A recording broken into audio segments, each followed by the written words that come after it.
getting to know someone in a short period of time. I imagine it's got to be 15 men and 15 women.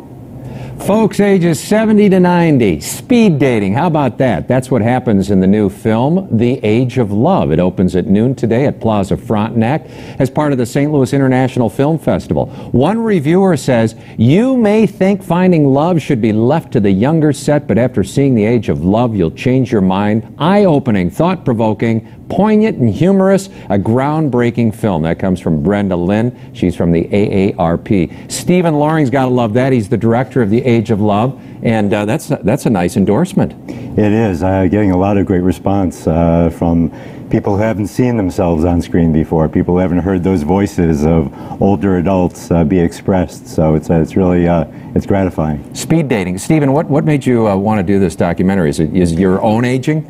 Well, it's my family. It is a personal story, actually. My dad had passed away, and my mom was nearing 70, and she was really without that emotional intimacy in her life for the first time.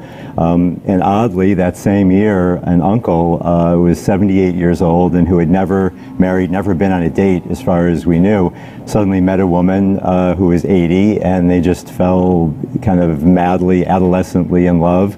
Locked the bedroom door, and we didn't see him again, and we thought, that's an unusual thing to happen. And I had all these people in my life, one who always had love and was without it, and one who never had love and was finding it at that age.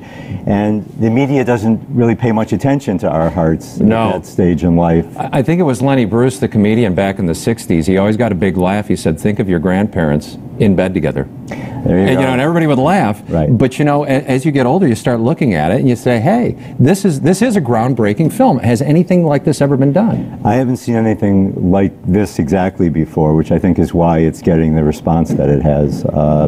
The voices of these people, it's the first time in the history of the world, essentially, that there's a generation of people between 75 and 100 that are active and they're healthy and they're out there. Recently as the 60s or 70s, you retire at 65 and you have your golden years and, your life is over. Now there's another whole generation of people in the world, and we have to define who they are and what they want, and it's a challenge, I think. So that's where I'm coming from with the film. Stephen Loring, thanks so much for coming in, and we encourage everybody to see this. And they always say you're as old as you feel. Yes. I think you're as old as you allow yourself to be, and that's what this film will point out. At Plaza Frontenac, beginning at noon today, all the way through November 23rd. Enjoy St. Louis while you're here. Thank you, John.